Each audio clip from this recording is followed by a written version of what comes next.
One of the important questions that is always asked is, look, let's see, why Imam Hussein rose against Yazid and did not rebel against Muawiyah. Both Yazid and Muawiyah were from the Umayyad dynasty, and Muawiyah was much worse than Yazid. Muawiyah was a very sinful person, a person who wanted to eliminate the name of the Prophet of Islam, Muhammad. So, Imam Hussein, during the 10 years of Muawiyah's leadership after the martyrdom of Imam Hassan, but Imam Hussein did not rebel, he did not rise up, and until Muawiyah dies, Imam Hussein rises against Yazid.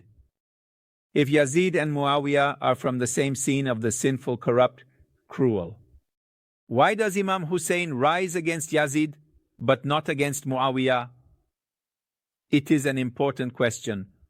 Even Imam Hassan, after making the peace pact with Muawiyah, did not rebel. He did not start an armed uprising against Muawiyah. Why didn't he do it? Dear brothers, listen to how well it serves you for your day today. Wait, brother, everything in its place can be a good deed, but in the wrong place, it will be very bad. So in its place, it will be very good, but out of its place, it is very bad. What does this mean? A smart person knows that everything should be in its place. Everything must be in its place. But the foolish person thinks that everything is fine everywhere. Today, I even have a narration that I will share. Imam Hussein, in a narration, says that when you want to speak a narration, a word from Ahlul Bayt, a law from the Quran, first consider the capacity of the person. If you see that this person has the capacity to receive the truth, then say it. But if you see that this person does not have that ability, they are a very incredulous person, and they will not want it, and that will be a matter of mockery of you, and mockery of the word of God. Do not say anything. So the truth, you have to tell the truth. Yes, 2001, but not all the truth, nor on all sides. It means you have to think about the consequences. Yes, both Yazid and Muawiyah were corrupt.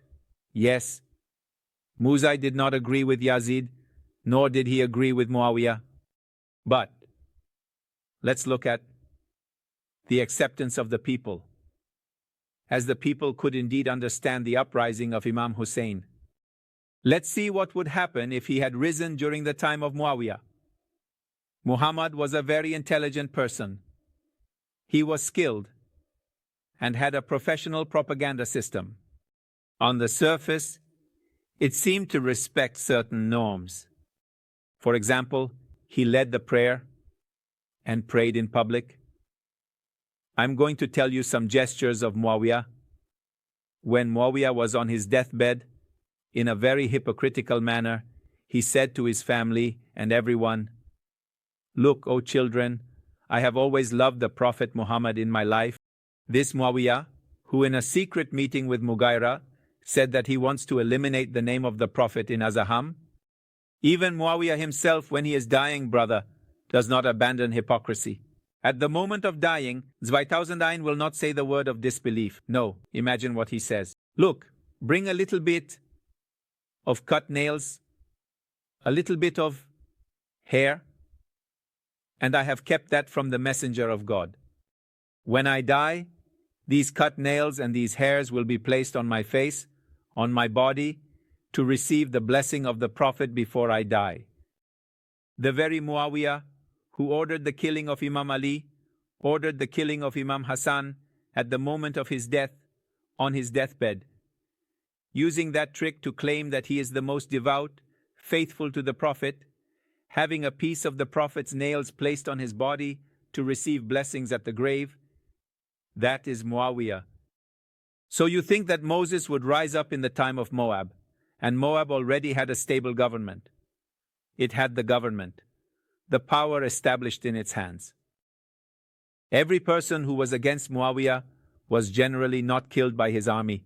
Instead, he assassinated important individuals. An example of this is Mr. Aisha. Mr. Aisha, when Muawiyah, 2 years before his death, comes to the city of Medina, he will declare to everyone that Yazid will be his successor. Lady Aisha, who lives in the house of the Messenger of God and has access to the mosque, becomes quite upset when she hears Muawiyah presenting his son as the governor. She starts to question Muawiyah's decision and intends to reject it. In a couple of days, Aisha dies. How? Even today, many historians consider that Aisha's death was suspicious, and there are many questions that remain unanswered. Some say that Muawiyah ordered a well to be made in the house of the Prophet, and Aisha falls into this well, where there are very sharp knives pointing upwards. When she falls onto them, she is going to die. Then one of his companions, who is Abu Huraira, prays over the damaged body of Aisha, and they go to bury her. Also, Aisha's brother, who is named Abdul Rahman ibn Abi Bakr, will be killed in another attack. Even Adebna Abi Bakas, who is against Muawiyah at that time, will be killed. Amr ibn As, who is the advisor minister of Muawiyah, is also going to be killed because he is against Yazid. Do you see? It's not simple. If Imam Hussein wanted to rise against Muawiyah, first Muawiyah has an appearance that doesn't seem so bad. Many people say, oh, why? They do not understand. Why? Hypocrisy is very difficult to expose. 2001. So first, people do not understand why. If Imam Hussein is a guide and wants to guide the people, they will not understand why. But in the case of Yazid, it was different. People understood why. Why? Because Yazid was indeed corrupt. Yazid would often get drunk in public and go out mocking the Prophet of Islam. Part of Yazid's poetry states that revelations never came and that everything was mockery of the Prophet Muhammad and his family against the Arabs. It was their game to dominate them. Just imagine, when they kill Imam Hussein, they say, I wish my grandparents were present as we are avenging the wars of the Prophet. Because in the Prophet's wars, the ancestors, families of the Umayyads, had suffered many losses, and so now, by killing Imam Hussein, they are taking revenge on them. So Yazid was a corrupt person, a womanizer. He slept with animals, dogs, monkeys, and fornicated in public. A person like that is a shameless individual.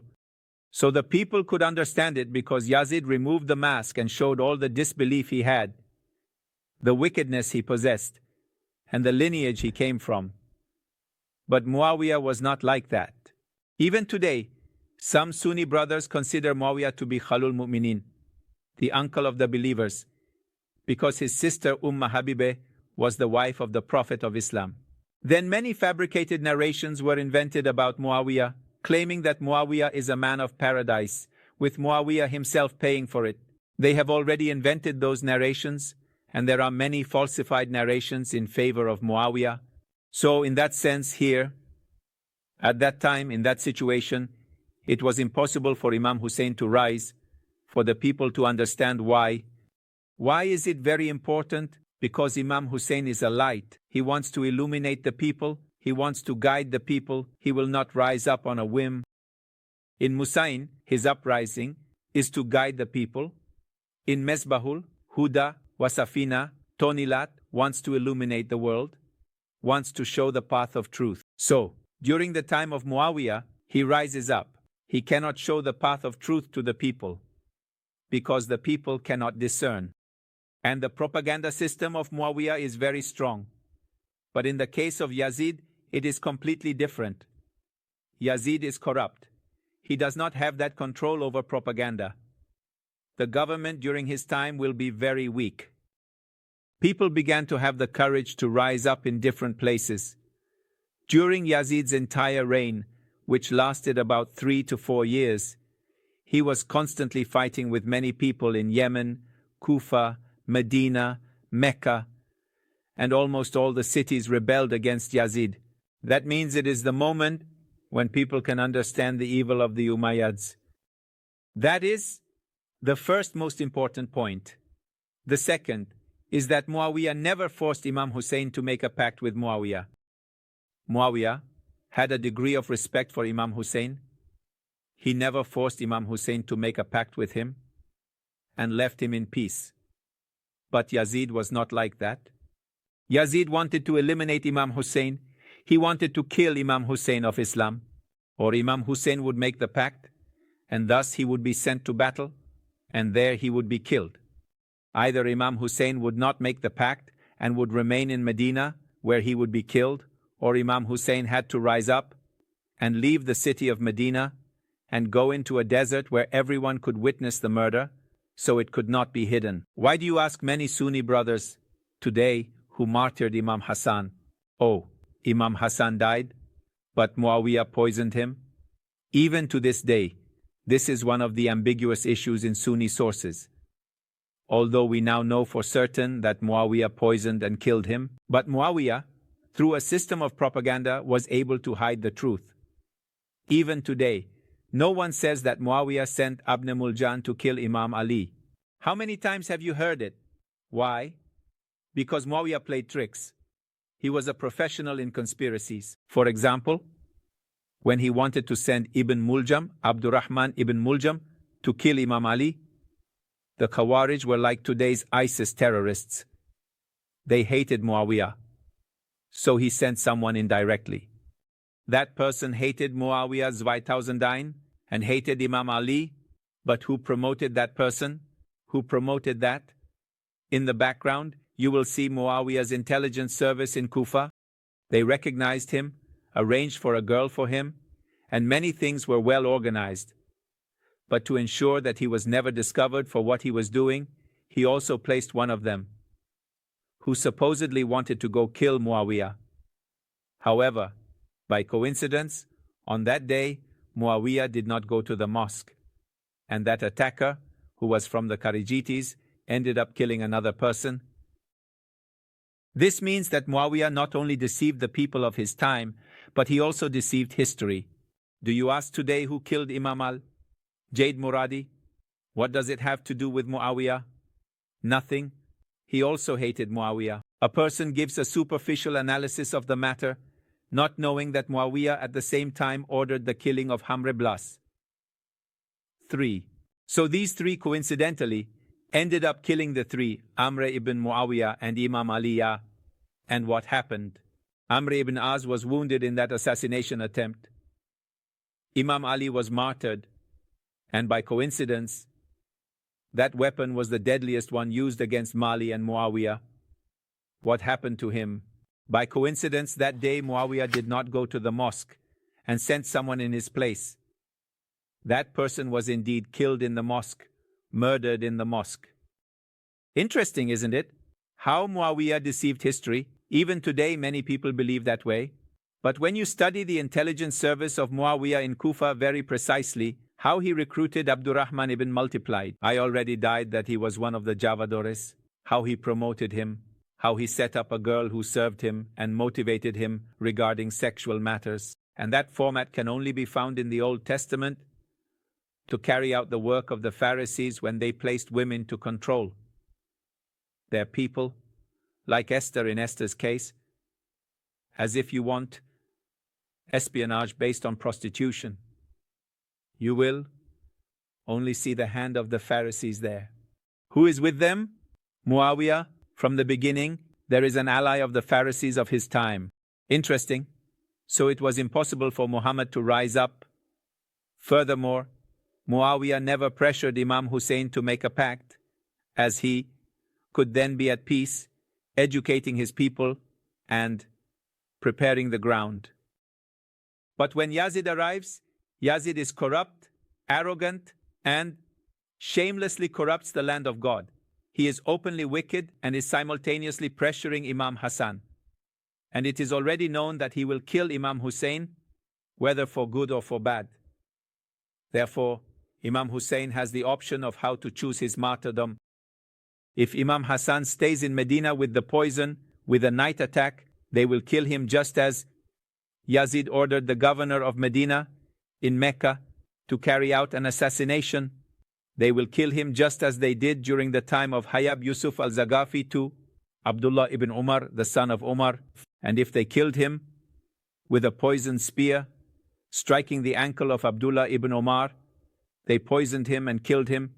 In the same way they intended to carry out an attack against him, then the death of Imam Hussein would be in vain. Why? Because it will not have the illuminating character, because it will not show the way, it could not denounce the Umayyads, it could not show that they are the wicked. That masterpiece of Imam Hussein on the day of Ashura, everything depends on the fact that Imam Hussein chose the precise moment, the precise place, and the precise action. Let's see Imam Hussein when he leaves the city of Medina. Many people come to ask him why Imam says Yazid wants to kill me. Everyone understands that if Emu is going to change the propaganda system of the Umayyads, it is very powerful. He must resist against them and expose their lies. When he arrives in Mecca, he stays for several months in Mecca, which is the center of information exchange. Many people from all over the Islamic world are in Mecca. Who leads the Hajj?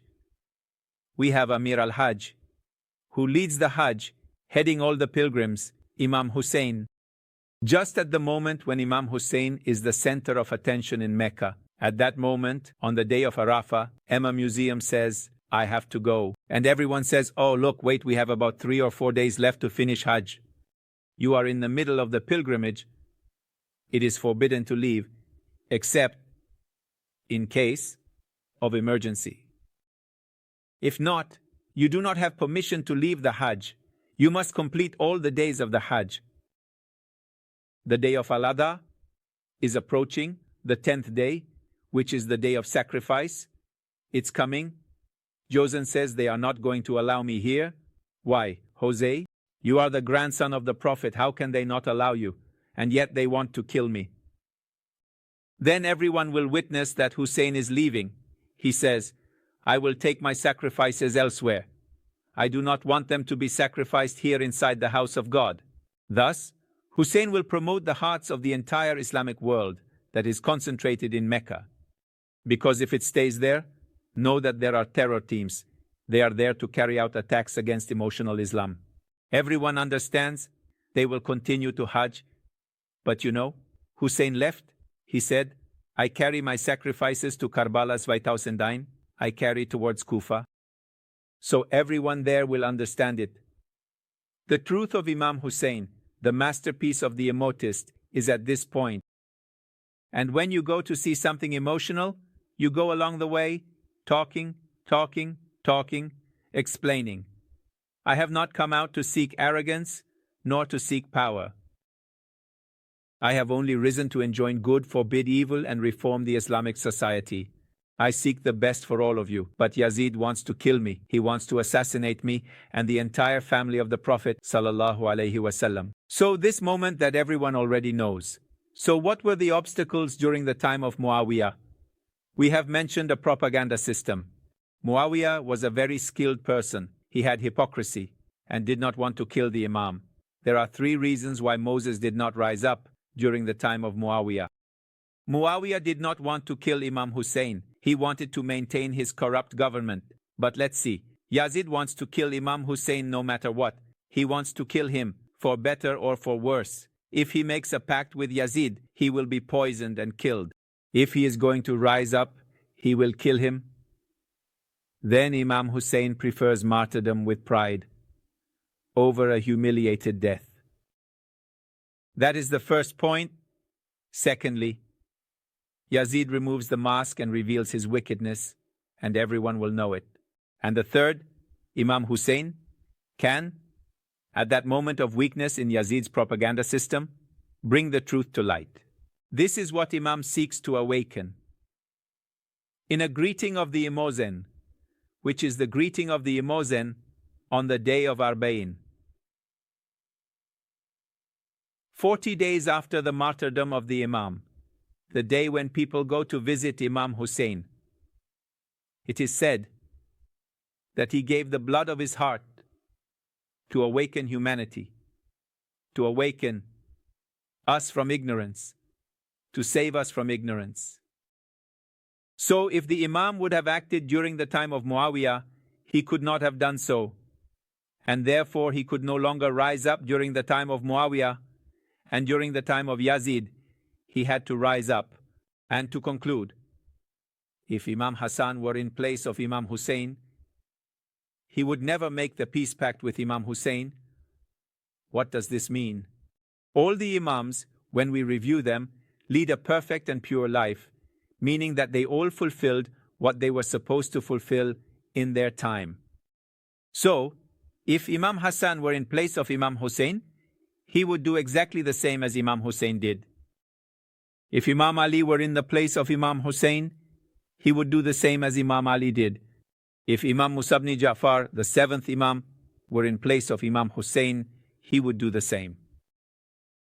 So what we say is that Imam Hussein is the most distinguished. We must weep for Imam Hussein. It does not mean that the essence of the light of Ahlul Bayt is different. They all come from the same light. But the event, the fact, and the work are highlighted. Because of that, all Ahlul Bayt cried for the Imam without being prepared, even though they were also oppressed and martyred. But the nature of the work is different. It fell to Imam Hussein in this, and he became like Zaid al-Shuhada, the commander of the martyrs, the lord of the martyrs, and that is character. So in order to follow Ahlul Bayt, we must take this into account. We were commanded to mourn for Imam Hussein, to continue on that path. God willing, may God illuminate our hearts with the love and light of Imam Hussein. Bye. Bye.